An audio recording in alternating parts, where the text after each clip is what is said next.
여러분 반갑습니다. 성경대로를 시작합니다. 오늘은 유대인의 7명절 중에서 오순절에 대해서 말씀을 드리도록 하겠습니다.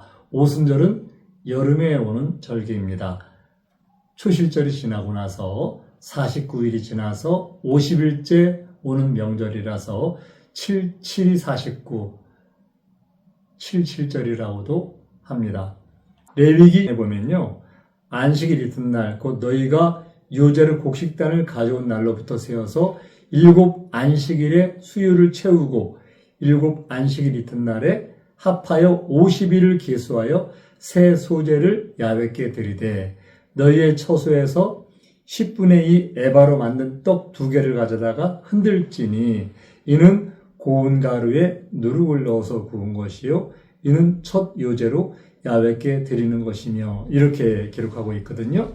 자, 이제 오순절 명절이 다가왔는데 하나님께 이때 드리는 그런 예물 중에서 떡 2개를 드리는데 이 떡에다가 누룩을 넣으라고 말씀을 하세요. 이 떡에 누룩을 넣으라는 이 오순절에 드려지는 하나님께 올리는 이 제물에는 굉장한 의미가 있습니다. 이 새 언약의 의미로는요. 이 절기에 성령이 강림하셔서 본격적인 추수가 시작됨을 이야기하거든요. 실제로 오순절날 인류 최초로 성령이 임해서 본격적인 추수가 시작되는 것이 사도행전 2장에 기록이 되어 있습니다. 사도행전 2장에 보면요.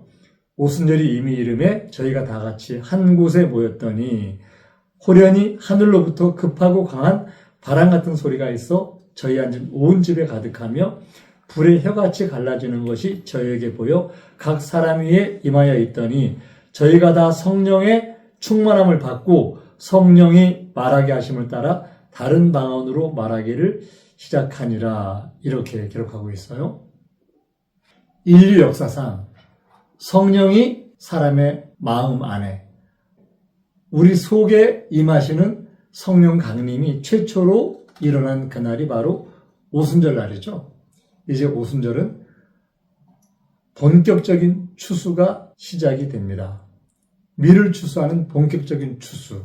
이때 오순절 날 성령 강림으로 인해서 물과 성령으로 거듭나는 완벽한 하나님 나라에 들어갈 수 있는 그런 은혜 안에 거할 수 있는 하나님의 성도들이 추수되기 시작하는 것이 바로 오순절이죠. 그런데 오순절의 절기에 하나님께 떡 2개를 흔들어서 요제로 드리는데 누룩을 넣은 떡 2개를 드린다고 말씀드렸잖아요. 누룩은 죄와 부패를 성경에서 상징합니다. 그런데 하나님은 오순절 명절에 누룩 넣은 떡 2개를 드리라고 하는 거예요. 그 이유가 무엇일까요? 떡 2개의 의미를 한번 살펴보겠습니다. 떡이 2개라는 것은 단순한 수량이 아닙니다. 하나님의 백성이 2 집단으로 하나님께 드려짐을 상징하는 겁니다. 하나님은 본래 이스라엘, 유대인들을 선민으로 선택하셨죠. 그러나 이제 오순절 이후에는 복음이 전파되면서 이방인도 하나님의 백성으로 선택을 받습니다. 그래서 2 떡은 유대인과 이방인을 상징하며 2 집단이 하나님께 함께 드려지는 새로운 백성을 한 몸에 연합되는 새 사람을 의미합니다. 이것이 바로 사도 바울이 말한 교회의 비밀과 연결이 되는 부분입니다. 에베소서 3장 6절에 보면요. 이방인들이 복음으로 말미암아 함께 후사가 되고 함께 지체가 되고 함께 약속에 참여하는 자가 된다. 이렇게 말하고 있잖아요. 옛 언약 시대에는 이방인은 하나님도 없고 구원이 없던 사람들이에요. 그런데 사도 바울이 이방인이 복음으로 말미암아 함께 약속에 참여한다. 함께 하나님의 후사로 예수님과 함께 한 지체가 된다. 이렇게 얘기하잖아요. 바로 에베소서 2장 4절에서 그는 우리의 화평이신지라 둘로 하나를 만드사 한 몸을 만드시겠다는 거예요. 2 떡은 유대인과 이방인들이 하나가 된 교회를 예표합니다. 누룩의 의미 여러분 잘 아시죠?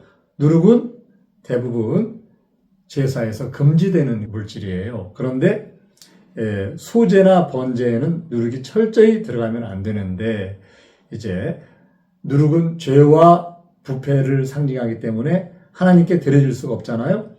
오순절 떡에는 누룩을 넣는 이유, 그 이유를 지금부터 살펴보도록 하겠습니다. 특별한 의미가 있습니다. 어떤 의미인가요?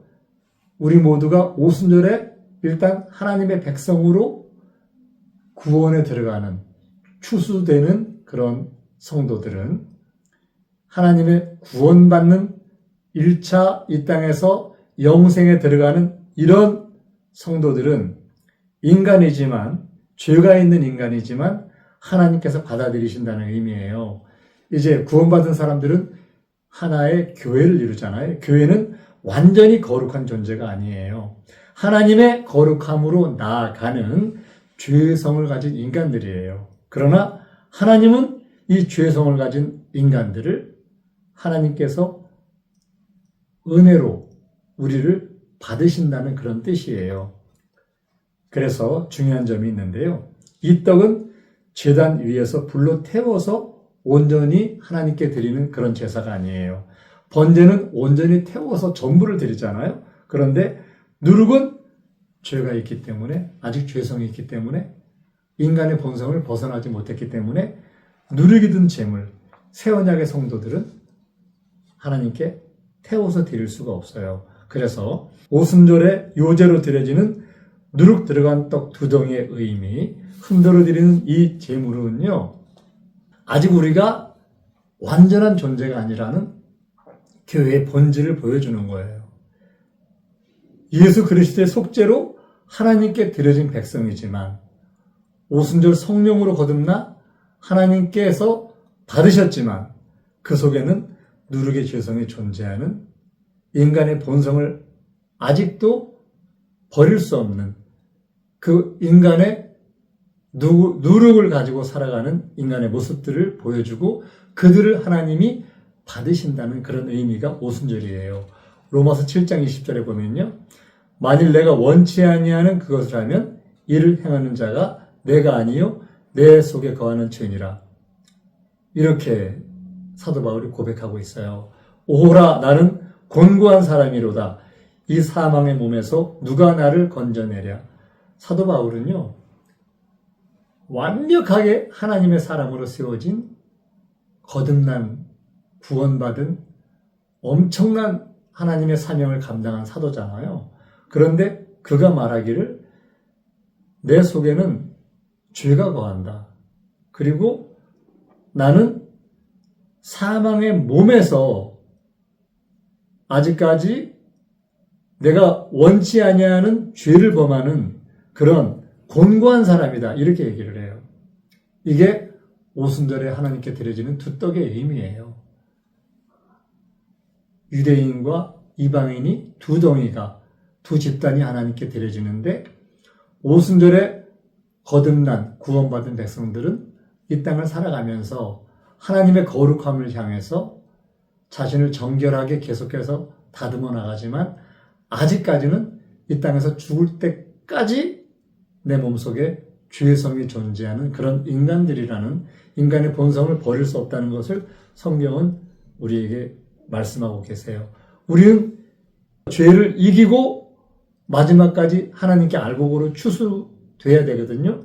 이기는 방법이 뭔가요? 로마서 7장 18절에 보면 내 속 곧 내 육신에 선한 것이 거하지 아니하는 줄을 내가 안다. 이렇게 사도 바울이 얘기하고 있잖아요. 죄를 이기지 못하는 이유는요. 죄를 이기려는 의지가 없어서가 아니에요. 노력을 안 해서가 아니에요. 우리의 본성 그 자체가 죄 아래에 있기 때문에 우리는 의지가 있어도 죄에 질 때가 많아요. 죄를 범할 때가 많아요. 이 땅에 살면서 죄를 이기려고 하면 오순절날 드려진 두 덩이의 누룩 있는 떡으로서 마지막까지 하나님께 알곡으로 죄를 이기고 승리하려고 하면 어떻게 해야 됩니까? 방법은 하나밖에 없어요. 핵심 원리는요. 갈라디아서 5장 16절에 성령을 따라서 행하라고 기록하고 있어요. 그리하면 육체의 욕심을 이루지 아니한다. 끊임없이 육체가 나를 유혹하고 미혹하고 육체의 욕심을 이루기 위해서 나를 죄 속으로 끌고 가잖아요. 그런데 육체를 따라 살지 말고 성령을 따라 살면 내가 육체를 이길 수 있다는 거예요. 우리가 어둠 속에 있을 때 아무리 어둠을 없애려고 해도 이 어둠을 제거할 수가 없어요. 그런데 불을 켜면 빛이 들어오면 어두움이 사라져요. 성령을 따라 살면 그러면 우리가 이 땅에서 마지막까지 하나님께 드려지는 곡식으로 추수될 수가 있어요. 두렵고 떨림으로 내 구원을 이루어 나가야 됩니다. 어떻게 해야 되죠? 시편 119편 11절에 보면 내가 주께 범죄하지 아니하려 하여 주의 말씀을 내 마음에 두었나이다. 실제 방법은요. 죄는 영적 싸움이잖아요. 죄는 싸워서 이기기가 어려워요. 성경에 엄청난 하나님의 사람들이 때로는 죄와 싸워서 지는 것을 볼 수가 있죠. 다윗 같은 사람도 죄와 싸워서 진 적이 있어요. 하나님이 가장 마음에 들어하는 다윗도. 죄와 싸워서 이기는 방법은요. 성령 안에 살 때, 빛 가운데 행할 때 자연스럽게 이길 수가 있습니다. 여러분 모두도 빛 가운데 거하시는 성령 안에 그 안에서 사는 우리의 믿음의 삶을 통해서 이 세상의 노력을 이기고 마지막까지 알곡으로 추수되셨으면 좋겠어요. 오순절의 구속사적인 의미는 이 절기는 최초의 성령 강림 사건이잖아요. 이때부터 유대인과 이방인에게 복음이 전파되면서 교회가 탄생합니다. 그래서 이방인도 구원받는 역사가 시작이 됩니다. 떡 2개는 유대인과 이방인이 하나 된 교회를 상징하고요. 누룩은 죄성을 가진 인간을 상징하잖아요.